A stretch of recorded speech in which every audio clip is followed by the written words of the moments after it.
Hello everyone, I'm Chris, and this is a full recap of Invincible Season 1, released in 2021. If you end up enjoying this video and want to see more from us, then make sure to click that subscribe button and click the bell to know anytime we upload a new video. 3 years following the end of the Invincible comic book series, created by Robert Kirkman, Cory Walker, and Ryan Ottley, that spanned across 15 years and 144 issues, an Invincible animated series debuted on Amazon Prime Video, to much acclaim from fans and critics alike. So with it now having been 2 years since Season 1's release, we've decided to take a look back at everything that went down in the show's first 8 episodes. The season opens outside the White House on 2 security guards, whose ordinary days are soon interrupted by a sudden attack from the Mauler twins, who aren't actually twins but rather an original and a clone of the mad scientist Mauler, who've come to threaten the safety of the president. But their attack is quickly interrupted by the arrival of the Guardians of the Globe, the Immortal, Darkwing, War Woman, Red Rush, Aquarius, Martian Man, and the Green Ghost, along with another superhero who's chosen not to become an official member of the team named Omni-Man. And together, the 8 heroes are able to swiftly take down the Maulers, who are then transported to prison by the Global Defense Agency, a multinational government organization in charge of protecting Earth. We then transition over to the home of the Grayson family to meet a young man named Mark and his mother Debbie, who it turns out are the wife and son of Omni-Man, Nolan Grayson. Mark, despite being the son of a superpowered warrior from the planet Viltrum, currently has no powers of his own, as they've yet to kick in, but that doesn't stop him from trying to be a hero at school after witnessing a kid named Todd harassing a girl named Amber Bennett. But his efforts just result in him being knocked on his ass, with Todd's assault only being stopped thanks to Amber kicking him in the nuts. Following school, Mark then heads over to his job at Burger Mart, where we later see him taking out the trash, and it's here where Mark's powers finally kick in, so he promptly fills his parents in on the news when he gets home, leaving his father frozen for a moment, before Nolan then offers to begin his training the following morning. Mark can't wait till then though, as while in bed, his mind jumps back to a memory from the day his father told him where he really came from, in which Nolan explains that millions of miles from here, out in deep space, is his home planet Viltrum, whose people, Viltrumites, are very similar to humans, except they can fly, move at super speed, and possess great strength. The reason he'd come to Earth, though, was because he, like most other Viltrumites, had chosen to leave Viltrum to help lesser developed worlds such as Earth, for which he'd volunteered to act as its sole protector, later leading to him meeting Mark's mother and then making Mark, who with him being half Viltrumite, will also eventually develop powers of his own, including flight. Now, back in the present, Mark decides to hop out of bed and test if he really can finally fly, and that test turns out successful, although he doesn't quite have it down yet, particularly when it comes to landing. So, flight's the first thing he and his father focus on during training, before they then shift their focus onto combat training, and how to use their flight to their advantage in a fight, with Nolan having Mark repeatedly attempt to hit him before deciding to just show him how it's done and landing a huge strike into Mark's chest, leaving him gasping for air. And Nolan defends his actions by telling Mark he has to be prepared for anything. This has left Mark pretty upset though, primarily because he worries his father now believes he's too weak to do what he does. So he attempts to prove to himself that he can take the hits at school by allowing Todd to punch him in the face repeatedly, leading Todd, with his punches having almost no effect, to run away. And after school, Mark then throws on a homemade superhero costume and decides to try and fight crime on his own, soon encountering 3 robbers on the run from the police, including a man capable of encasing his body in rock known as Titan, who after a brief fight, Mark's able to shatter the rock form of and incapacitate. Following his victory, Mark's found by his father, who isn't too happy with the stunt he just pulled. So Mark, still wanting to prove he's strong enough to do this, urges his father to hit him again, but Nolan, realizing he's gone about Mark's training wrong thus far, instead hugs him before taking him to his tailor and close friend, Art Rosenbaum, who's created costumes for many of Earth's heroes. To begin the suit making process, Art usually likes to go off their superhero name, which Mark hasn't picked out yet, but he eventually does decide on one the following day through some words of encouragement from his father during training. Kids your age think they're invincible, and it holds them back, makes them careless. The thing is, you're different. You actually are invincible. So Mark, now with his new suit and going by Invincible, once again heads out to fight some crime and encounters another supervillain called Kill Cannon, who he makes quick work of. Meanwhile, we see each of the Guardians of the Globe are suddenly called to meet at their headquarters for a Guardians emergency, but upon their arrival, they quickly realize that none of them had actually signaled the alert, and before they can understand what's going on, they're suddenly attacked by Omni-Man, who shockingly manages to catch Red Rush and crush his head, before then killing each of the other Guardians, despite them putting up a worthy fight that knocks him into a coma.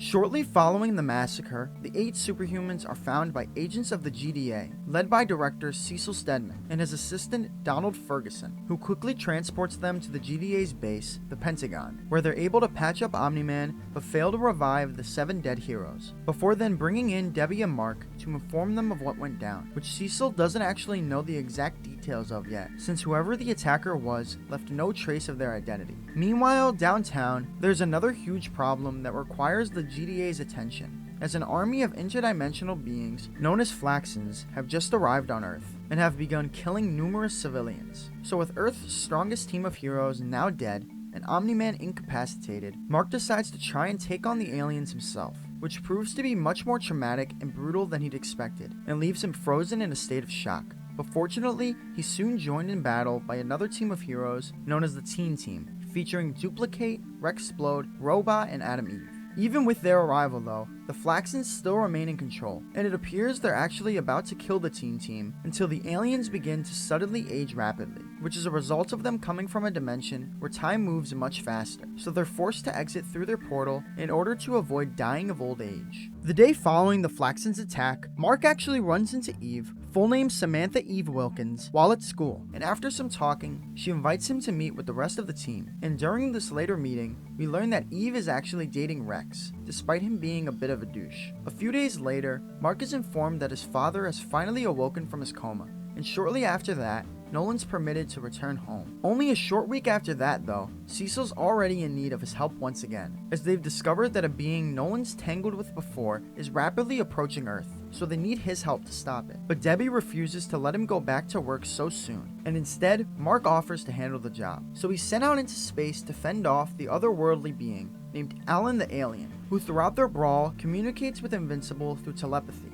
and eventually pauses their fight upon realizing Mark has no idea who he is or why they're fighting. So Alan sits him down and explains that he's an evaluation officer for the Coalition of Planets, and that his job is to stop by planets and make sure there's someone capable of defending them against planet-conquering monsters. He's only supposed to go to planets that signed up for their program though, and it turns out Earth never did, and he'd just gotten them mixed up with another planet called Urath all this time. So upon realizing this, he heads back to the Coalition of Planets, hoping that he doesn't get fired. Moving ahead to the next day while Mark's at school, as the good news keeps on coming, while he's approached in the halls by Todd, who, having been blackmailed by Amber using some photos of him he'd like to keep hidden, apologizes to Mark and hands him Amber's number. But unfortunately, Mark's then promptly informed of some bad news, as the Flaxans have returned to Earth, and according to Robot, they've now rendered themselves immune to Earth's time stream. So he proposes they contact Cecil to suggest a nuclear response, but Invincible and Eve refuse to nuke everyone in the city,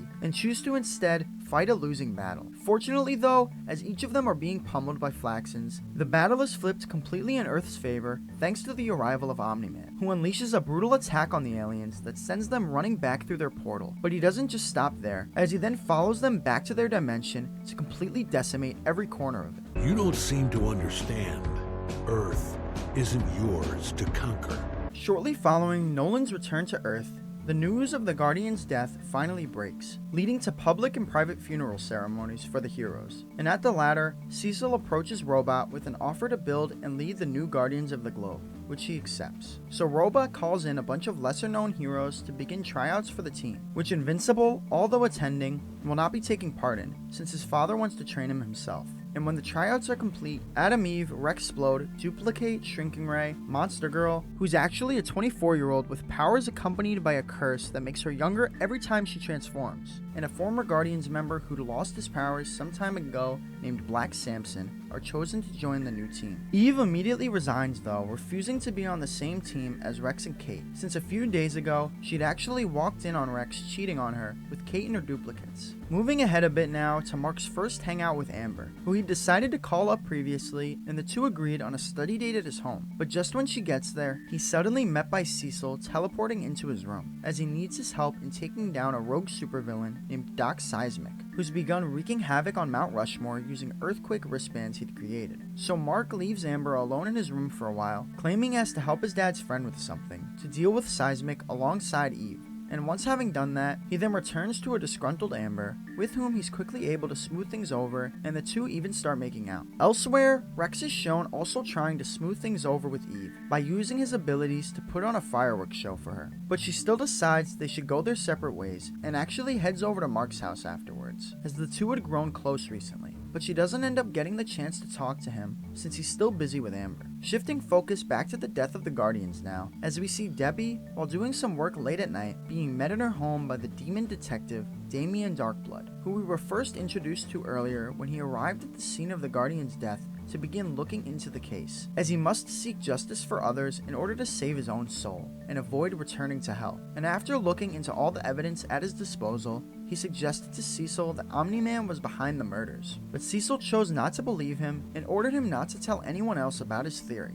Darkblood, though, has now come to meet with Debbie in hopes that she'll know something about what took place, but their conversation is quickly interrupted by Nolan entering the room, so the demon's forced to exit. Nolan knows he'd been there though, and later confronts Darkblood at his office to suggest that he was the one behind the Guardians' murders, but they both know it was Nolan, and Darkblood claims the truth will come out eventually. When Nolan returns home, he and Debbie get into a brief argument about how strange he's been acting, before the two are then interrupted by the arrival of Cecil, who's come to ask if Nolan would be willing to shadow NASA's first manned mission to Mars and make sure nothing goes wrong. But Nolan declines the offer, and it's instead accepted by Mark. So Mark travels to Mars alongside NASA's aircraft and manages to remain hidden the entire trip. But although everything goes smoothly at first, shortly after landing, Mark ends up falling asleep and wakes up to find that the 4 astronauts have gone missing. After following the trail of their footsteps though, he manages to find a trap door leading to tunnels underground, out from which he's suddenly attacked by a sequid that fortunately doesn't do him any harm, before he then stumbles upon a group of Martians who, just like Martian Man, have shape-changing abilities. After seeing a sequid try and fail to attack Invincible, they reveal that the sequids are actually world-destroying parasitic aliens, seeking to take over an appropriate host to become unified and unstoppable. They've been unable to take over any of the Martians though, thanks to their shape-changing abilities, but they could successfully take over a human. So the Martian Emperor orders for the 4 astronauts to be executed. Mark obviously can't let that happen, so he grabs hold of the astronauts and flies them back to their ship, on which they eventually manage to escape. But it turns out one of the astronauts had already been taken over and replaced by a sequid, as immediately following their exit, the possessed astronaut unleashes a wave of sequids onto the Martians. Throughout all this back on Earth, Nolan, in an attempt to make amends with Debbie, decides to take her on a trip to Italy for the 2 weeks Mark's gone. And while they're gone, Damian Darkblood takes the opportunity to look throughout the house. As he's searching though, he's interrupted by Cecil and multiple GDA agents, who'd actually been put on Darkblood's trail by Nolan. Nolan's claims that Darkblood had committed the murders is also backed up by them having found dried blood of the Guardians at his office. But Cecil is actually aware that Nolan had planted that evidence, and has actually brought Darkblood to the Pentagon to deal out punishment for him not dropping the case like he told him to, since he needs to keep their knowledge of Nolan's involvement hidden until they can figure out how to stop him. So Cecil lures him into an exorcism and uses the Demonius Ex Mortem to send him back to hell. When Mark returns to Earth following the Mars mission, he begins really struggling to juggle his responsibilities as a superhero and his growing relationship with Amber, with him consistently either missing or showing up late to their plans. So he looks to make it up to her by joining her at the Beckwell Community Center to volunteer. A few days prior to that though, Mark, while flying over the city, has his attention drawn by the previously defeated Titan, who now is hoping to actually gain Invincible's help in taking down his boss, Machine Head, who Titan's been forced to work for as a button man under the threat of his wife and daughter's lives. Mark's hesitant to help him at first, unsure if he's really trustworthy. But after seeing him with his family, he agrees to do it. So prior to Mark's plans at the community center, he and Titan break into Machine Head's penthouse to apprehend him. But it turns out, Machine Head had known they were coming, and so hired 5 supervillains, Battle Beast, Kursk, Megamaniac, Tether Tyrant, and Furnace, to thwart their attempt and kill them. And the supervillains quickly gain the upper hand in their brawl, primarily thanks to Battle Beast, who delivers quite the beating to Invincible before being interrupted by the new Guardians of the Globe. Although the Guardians haven't yet figured out how to really work together as a team, so the villains still maintain control despite their arrival, with Battle Beast continuing to beat Invincible to the brink of death, as well as nearly kill Black Samson and Monster Girl. But seeing their teammates severely wounded actually helps the Guardians start fighting as one, and they manage to take out each of the villains outside of Battle Beast, who decides to leave on his own accord, embarrassed by the other supervillains' performances. Machine Head attempts to leave as well, with help from his right-hand man, Isotope, who's capable of teleporting himself and others, but he's currently nowhere to be found. So Rex is able to knock Machine Head out and have him arrested upon the GDA's arrival, who also rush Invincible, Black Samson, and Monster Girl to their hospital in hopes of saving them. Once everyone's exited the building, Isotope then re-enters alongside Titan, who it turns out was just using Invincible so he could take the brunt of Machine Head's attack prior to his arrest, and Titan now looks to take the latter's place as the city's new kingpin. Back at the Pentagon though, the doctors are fortunately able to revive the heroes, with Black Samson, after being defibrillated, shockingly not only regaining a heartbeat, but also his superhuman abilities, and Monster Girl making a full recovery thanks to help from Robot, who appears to have taken a keen interest in her. Mark also eventually returns to 100%, and after convincing Amber his injuries were from being hit by a bus, he looks for them to start things fresh, beginning with taking a trip to Upstate University along with Mark's best friend William, per an invitation from William's crush, Rick. And this seems to work in improving their relationship, with the two even making plans of attending Upstate U together once they finish high school. But soon enough, things take a turn for the worse when a cyborg suddenly comes bursting out of the ground and begins wreaking havoc on the campus, forcing Mark to suit up as Invincible to stop it. The creature ends up taking itself out though, after its helmet gets knocked off and it sees its own face, which prompts it to leap straight onto a pointed statue. Also during the short battle, William managed to deduce that Mark is actually invincible, while on the other hand, Amber grows furious with Mark for seemingly leaving them during the attack, and she refuses to speak to him for the rest of the trip. He isn't able to dwell on that for very long though, as later that night, Rick and William end up getting kidnapped by another cyborg, so he heads out to find them and eventually does within the sewers as William's just about to be operated on by another attendee of Upstate U, Genius D.A. Sinclair, who believes he's fixing humanity's weaknesses by transforming them into cyborgs, 3 of which he sends after Invincible, with one of them being Rick. But their attack doesn't go on for too long, as William eventually manages to help Rick remember who he is, leading him to join Invincible's side of the fight to rid the other 2 cyborgs of Sinclair's control, before Invincible then breaks Sinclair's jaw and calls in Cecil to lock him up. The following morning, Mark, William, and Amber drive back home, while Amber still refuses to talk to Mark. So to explain why he's been such a bad boyfriend, he finally reveals to her that he's invincible.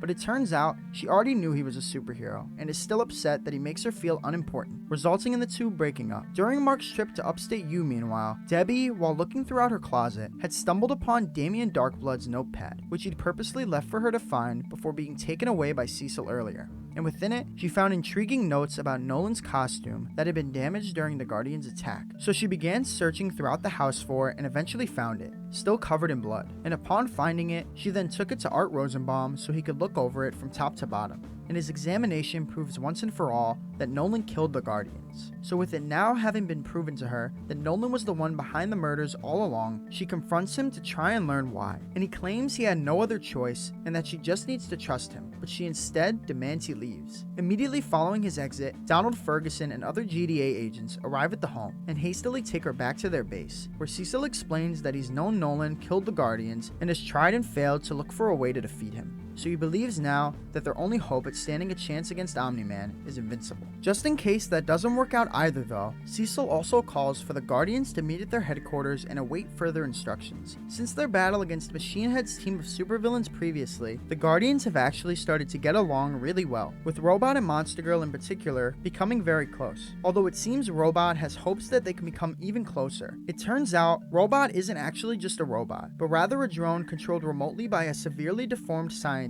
named Rudolph Connors, who decided years ago to keep his real identity and appearance hidden by becoming Robot and acting as closely to an actual AI as possible. But now, having met Monster Girl, who like him is also a prisoner in her own body, he's decided to create a new body of his own. In order to do this though, he'd need help from the Maulers, who as we know, are experts in tissue growth and DNA replication. So he helps break them out of prison and offers to pay them to build him a new body, to which they agree. For this body, Robot covertly takes a sample of Rex's DNA, since he's noticed that Monster Girl's shown some interest in him. And eventually, his new body is complete, so the Maulers then take Rudy out of his pod and successfully copy his consciousness into his new body. After which, the original Rudy then asks his new self to put him out of his misery, and so he does. With their job complete, and after handing over their payment, Rudy tells the Maulers it's time to go back to prison, which they refuse of course, so Rudy, using a neural link that he had the Maulers install, is forced to unleash a giant robot attack onto them. Although that's quickly interrupted when he's called away to Guardians HQ, where he then introduces himself to the team and explains how he got to this point, freaking pretty much all of them out, especially Rex, but it does seem to have gained Monster Girl's affection. Shifting back to Omni-Man now as he returns home, hoping to be the first to explain all that's happened to Mark,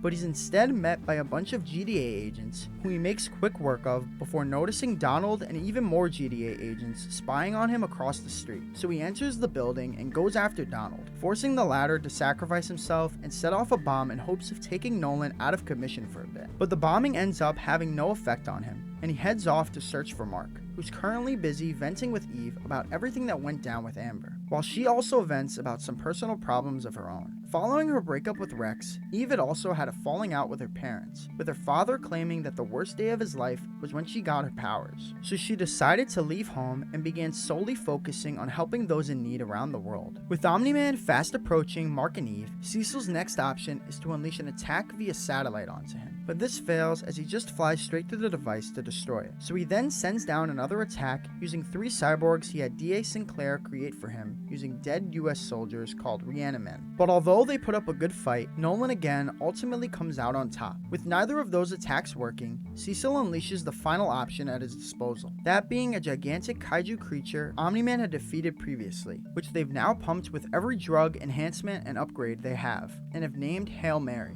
And this beast actually holds the control against Nolan. Mark and Eve, though, after hearing the destruction from afar, decide to make their way over and offer help, although Eve soon receives a phone call from Cecil filling her in on everything, and is told to just head over to Guardians HQ, so she does. While Mark's already rushed into battle to help his father, things are soon made even more difficult for Nolan though, as back at the Maulers' base, we see that they've dug up Immortal's body, as they plan on reviving him under their control to get revenge on Rudy. But although they do succeed in reviving him, their mind control doesn't work, and the Immortal instead rushes off to find Omni-Man. And upon finding him, Immortal unleashes a relentless attack, leaving Invincible to fight off Hail Mary alone, but he's fortunately able to take it down using an electric cable, just in time to witness his father murder Immortal once again by slicing him in half. Mark initially thinks someone's controlling Nolan, but it's quickly revealed that's not the case, as Nolan explains the truth about his home planet Viltrum. He reveals that Viltrum have created a perfect civilization through years of removing the weak from their society and cutting their population in half to reach their full potential. And once they had become the greatest empire in the galaxy, they decided to become the only empire in the galaxy. So they traveled and unleashed their power onto thousands of planets until they either accepted their place in the Viltrum Empire or were destroyed. But as their territory grew, their forces were stretched thin, so to more efficiently conquer worlds, each of their most trusted officers were sent to weaken a planet by themselves, and Nolan was sent to Earth, which now that Mark's gotten his powers, it's time to welcome into the Viltrum Empire as well. Mark can't understand how his father could do this to all their friends and family, specifically his mother, but Nolan explains that, although he does love Debbie, she's more like a pet to him, and this statement completely sets Mark off. So with Mark refusing to help conquer Earth, Nolan's forced to unleash a brutal attack onto him, during which he sends him crashing into the city, resulting in a ton of death, and Nolan plans to continue killing people until Mark accepts the inevitable, next slamming him down into the subway and forcing him to watch as he uses his body to kill an entire train of civilians. Even after all this, and a continued vicious assault by his father, Mark still refuses to let him take over his home, so Nolan begins punching him over and over to death, while claiming he can always just start over with another kid. Before he can land the fatal blow though, Nolan's mind flashes back to a memory from when he and Debbie were watching a young Mark play baseball, which Nolan claimed was a waste of time, but Debbie helped him recognize the joy it brought Mark. That's harder to feel as you get older, and the weight of the world bogs you down. Our children remind us of the joys in life. It brings us back, shows us what life is all about. And Nolan, after seeing the smile on Mark's face, began cheering him on as well. The memory ultimately makes Nolan unable to actually kill his son, and instead he berates him for fighting a pointless battle, as 500 years from now, everyone and everything he loves or cares about will be gone. But Mark claims he'd at least still have his father, which appears to break Nolan down, and he promptly flies out of Earth. Following his departure, a GDA helicopter arrives to pick up Mark and take him to the Pentagon to be nursed back to health, while the Guardians head off to save as many people as they can from Omni-Man's destruction. Also throughout this, The Maulers are found at their base by GDA agents and are subsequently transported back to prison. Mark spends the next few weeks recovering until he's back to 100% and able to return home, where he's soon met by William, Eve, and Amber, the latter of whom greets him with a kiss, leading to the two getting back together. But the group's conversation is eventually interrupted when Mark receives a call from Cecil informing him that someone's flying towards Earth from deep space. So Mark flies off to face them, and it turns out to be Alan the alien, here to warn Mark that there's a Viltrumite on his planet, which he already knows of course. So he explains to Alan everything that happened with his father, which in turn leads Alan to reveal that the Viltrum Empire had also destroyed his planet, which is why he joined the Coalition of Planets, as they're trying to unite enough worlds to stop the Viltrumites. So Mark offers to help them however he can, but until then, he has plenty of enemies to deal with on Earth, as the season ends with a montage of Earth's various supervillains. And that was our recap of Invincible Season 1. If you enjoyed this video or found it helpful in any way, then make sure to leave a like and subscribe to the channel. And also let us know in the comments below how you'd rank each episode of Invincible so far. But once again, thank you all so much for watching, and I'll talk to you again soon.